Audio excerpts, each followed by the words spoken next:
I'm with Tor Maris, who's Billy Nomates. Tor, welcome to the Peace Hall. Hello. What do you think of the place? Incredible. Really, really good. It's amazing. When you're stood on the top, it's so much bigger than I expected. Yeah. But that would be great. And looks spectacular. Yeah. Yeah, really, really cool. Yeah.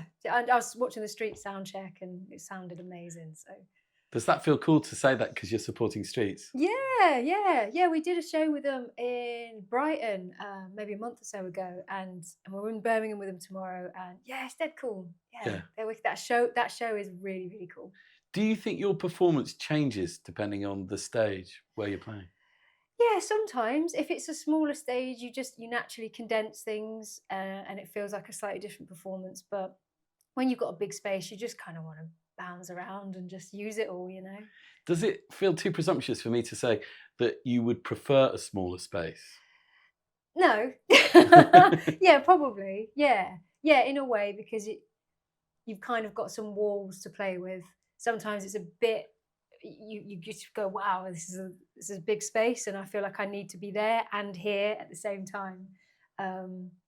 But yeah, you just end up doing what you do. Every show is different like that, and every stage, and you react to whatever you've got around you. So for those that don't know, it's just you, isn't it? It's just me for now. Yes. Right. Oh, right. Okay. Yeah. It's just me for the remainder of sort of summer shows, really, which is just a few more. Got festival in Athens soon, and then onwards to new things. Okay, so I'll get to that in a second. I'm not going to let that go, but as I've always known you just you, Billy Nomates is just you, Tor Maris. Yeah. Why? How come?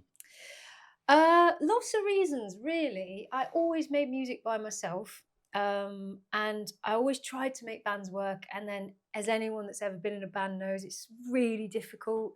People have different directions they want to go in, different ideas. So I just ended up doing it and going, I think there's a way of doing this, and it won't be for everybody, but I'll just have a go. And then it just did all right. and that's literally it. And then and now I'm sort of in a place where I'm sort of thinking it might be nice to introduce the idea of people again. Right. So there were people before the first album came out, 2020. That was called Billy Nomates. Yeah. So was there a band before? Yeah. So I did various bands before, where I sang, and then some bands where I play fiddle. So I played fiddle in a couple of folky bands, and I just did bits and pieces. So I knew sort of staging gigs and things, but not at a professional level, just something you did after work. And but yeah, no, doing Billy Nomates, but it was just really liberating because you didn't rely on anyone. And that was just ultimate freedom, because I was like, well, I don't mind what anybody really thinks of this. I like it, so let's put it out there and see what happens. And making music comes, I guess, relatively easily. You're from a musical family, aren't you? From a musical family, and my dad was a music teacher. And so, yeah, that was a great foundation, because we didn't really have any money growing up. And so I had access to this music centre that my dad worked at, and he'd be marking late in an evening, and there'd be a upright piano and some instruments and a percussion trolley. And now as an adult, you go, well, you don't automatically have access to music anymore. So now I see that and go, wow, that was amazing, because we were just around it. So, yeah. So the band, where are you going to get them from? Got Great. Okay. Glasgow, it turns out. I'm working with two Glaswegian session musicians at the moment, Mandy and Liam. And we've been working on some bits and pieces. They're coming out to a studio with me next month, which is the next album.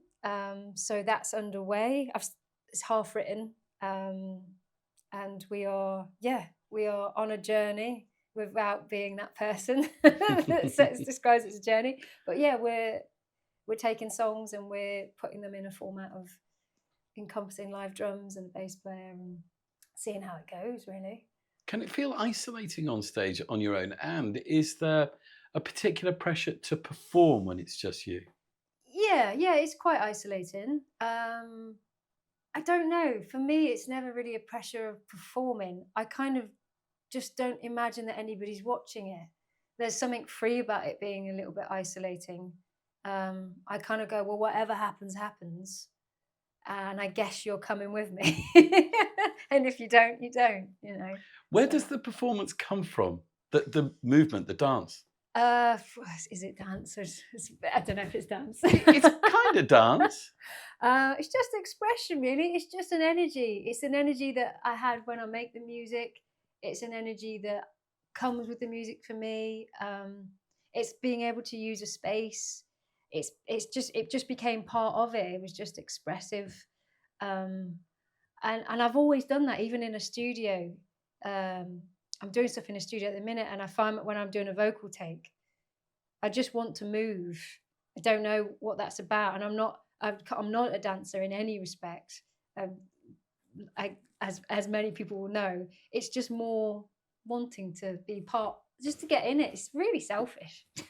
Just be part of it and feel it, you know. So you're saying, I think you're saying, a new album in the new year, a tour with a band. Yeah. It feels like a kind of reset. Yeah, kind of. Yeah. Yeah. I'd like to. It's not so much a reset, it's more just here we go again with a different take. I wanted to progress it. I never expected it to do well. I never expected it. I made that album. It goes out in the pandemic. It did well. I'm then finding myself doing it for a living, which was amazing. And then it just felt natural to go, well, what's next? I just really wanted to progress it. I never expected to be allowed in, and now I'm in, and I go, right, well, let's just try something else. Do you have any regrets that you wanted to get in the first place? Yeah, definitely. I would have loved to have come out with a band. I would have loved to have done that. I wasn't in a position where that was financially accessible for me, especially through the pandemic, um, or, or it just didn't feel possible. So where I landed was there is a way of doing this, and there is a way of doing it well, hopefully. So let's just see what happens with it. But yeah, of course, I think everyone dreams of having that, but it just didn't go that way for me. So I still wanted to do it. It was a real test of like, well, but I really believe in these songs, and I really think something could happen. So let's just try it. Yeah. Were you surprised by the success of Cacti? Yeah, definitely. Yeah, I was surprised by all the success of it, like to a point where I kind of in denial about some of it. I just don't really. I think coming when you're in the pandemic was a really hard thing because I never felt like I properly touched that success.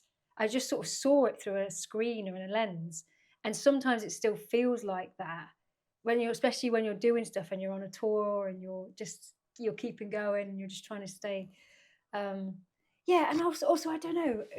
It was a success because it existed, but in my head I was like, is it a success? I was just constantly thinking, is it a success? It was a success because it sold really well and it was critically acclaimed, and it's a great platform for whatever comes now in 2025. What would you like to see change about the music industry to make it a better place to? Oh God, it's just such a hard landscape for people.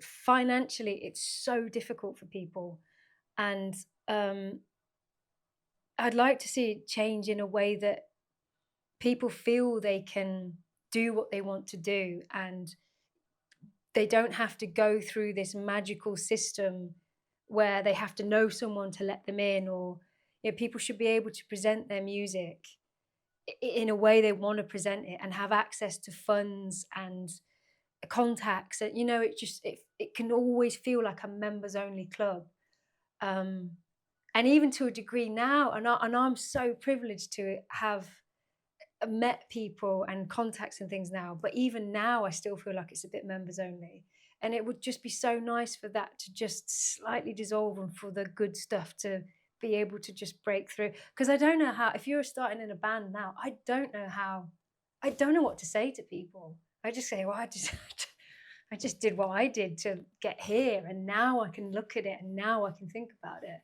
But yeah, it's really difficult. What do you love about the music industry? What do I love about it? Once you're here, once you're doing it, it's just people's crazy minds played out in real life.